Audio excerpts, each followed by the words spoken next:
Hello guys. तो हम अपनी आज के वीडियो में देखेंगे ये क्या होता है कोनाड असंबद्धता, रेपेटी असंबद्धता, गुटेनबर्ग असंबद्धता, महारोविकिक असंबद्धता।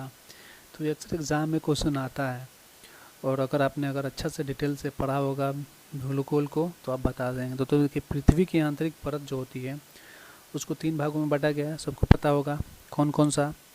तो क्रस्ट, मेंटल, कोर, और ये इन्हीं परतों के बीच में ये कुछ संबद्धता पाई जाती है जिनको एक स्पेसिफिक नाम दिया गया है। तो इन्हीं को डिटेल से हम इसमें देखेंगे। देखिए, क्रस्ट, मेंटल और कोर 3 परत होते हैं। तो ऊपरी क्रस्ट और निचली क्रस्ट के मध्य कौन सी असंबद्धता पाई जाती है तो उसको कहते हैं कोनाड असंबद्धता। तो ये जो डिटेल से कुछ पढ़ते होंगे या प्रैक्टिस सेट लगाते होंगे तो उनको पता होगा कि ये क्वेश्चन कितने ही इम्पोर्टेंट्स हैं। तो अगर आप वीडियो को एक बार देख लेते हैं तो ये अगर क्वेश्चन एक भी अगर बार आता है आपके प्रैक्टिस सेट या एग्ज़ाम में तो आप कंफर्म है कि आप इसको छोड़ेंगे नहीं और आपका एक प्लस नंबर बढ़ेगा, बाकी लोगों से आपका एक नंबर फिक्स रहेगा ही। तो देखिए, कोनाड असंबद्धता जो है ये ऊपरी क्रस्ट और निचले क्रस्ट के मध्य पाया जाता है। तो क्रस्ट और निचले क्रस्ट के मध्य कोनाड असंबद्धता पाया जाता है। जितने भी ये 5 पॉइंट्स है, पाँचों को आप ध्यान से देखिए और इसके बाद में इसका पाँचों का क्वेश्चन भी लूँगा प्रैक्टिस के तौर पे। जो आप अगर अच्छे से पढ़ेंगे तो ज़रूर पाँचों में पाँचों आपको सही करना ही है। तो ध्यान से पढ़िए। देखिए, ऊपरी क्रस्ट और निचले क्रस्ट के मध्य कोनाड असंबद्धता पाई जाती है।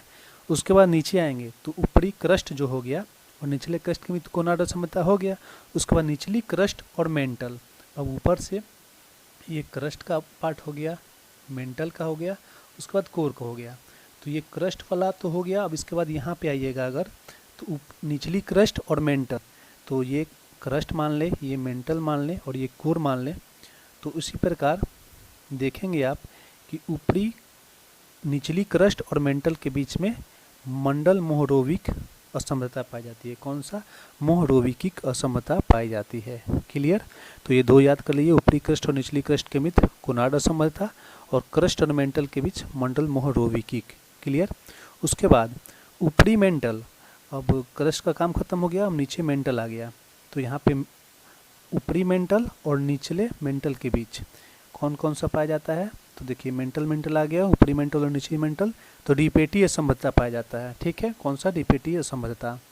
फिर उसके बाद मेंटल और कोर, तो मेंटल और कोर के बीच में गुटेनबर्ग असंबद्धता पाई जाती है। ठीक, तो ये 4 पॉइंट्स एक बार और रिपीट कर लीजिए। तो ऊपरी क्रस्ट और निचली क्रस्ट के बीच कोनाड असंबद्धता पाई जाती है। साथ ही क्रस्ट और मेंटल के बीच मंडल मोहरोवी की असंबद्धता पाई जाती है। ऊपरी मेंटल और निचली मेंटल के बीच डिपेटी असंबद्धता पाई जाती है। मेंटल एवं कोर के बीच गुटेनबर्ग असंबद्धता पाई जाती है। तो हमने कोर में अब कदम रख लिया है और लास्ट बचता है बाहरी कोर और आंतरिक कोर। तो बाहरी कोर एवं आंतरिक कोर के बीच में लेहमैन असमता पाई जाती है। तो अब नीचे से ऊपर हम बढ़े तो देखिए, बाहरी कोर और आंतरिक कोर के बीच में लेहमैन असमता पाई जाती है। मेंटल एवं कोर के बीच में गुटेनबर्ग असमता पाई जाती है। ऊपरी मेंटल और निचली मेंटल यानी मेंटल में रिपेटी असमता पाई जाती है। क्रस्ट और मेंटल में मंडल मोहरोविक पाया जाता है। और फिर कोर और कोर में क्रस्ट और क्रस्ट में यानी ऊपरी क्रस्ट और निचली क्रस्ट में कोनाड असमता पाई जाती है। आप चाहें तो वीडियो को पॉज करें और 3-4 मिनट तक इसको ध्यान से देखें और उसके बाद आगे प्रैक्टिस क्वेश्चन भी लगाएं। तो आगे हम बढ़ते हैं प्रैक्टिस क्वेश्चन के बीच। तो देखिए, पहला, ऊपरी मेंटल एवं निचले मेंटल के बीच में कौन सी असंबद्धता पाई जाती है? तो हमने ऊपर पढ़ा, ऊपरी मेंटल और निचली मेंटल के बीच कौन सी असंबद्धता पाई जाती है? तो ऑप्शन नंबर बी, रिपेटी असंबद्धता पाई जाती है। उम्मीद है आप लोगों ने भी करेक्ट ही लगाया होगा। नेक्स्ट क्वेश्चन देखते हैं। तो ऊपरी एवं निचली क्रस्ट के बीच कौन सी असंबद्धता पाई जाती है? तो ये क्रस्ट आ गया। तो ऊपरी क्रस्ट और निचली क्रस्ट के बीच में कौन सी पाई जाती है? कोनाड असंबद्धता पाई जाती है। उम्मीद है आप लोगों ने भी सही किया होगा।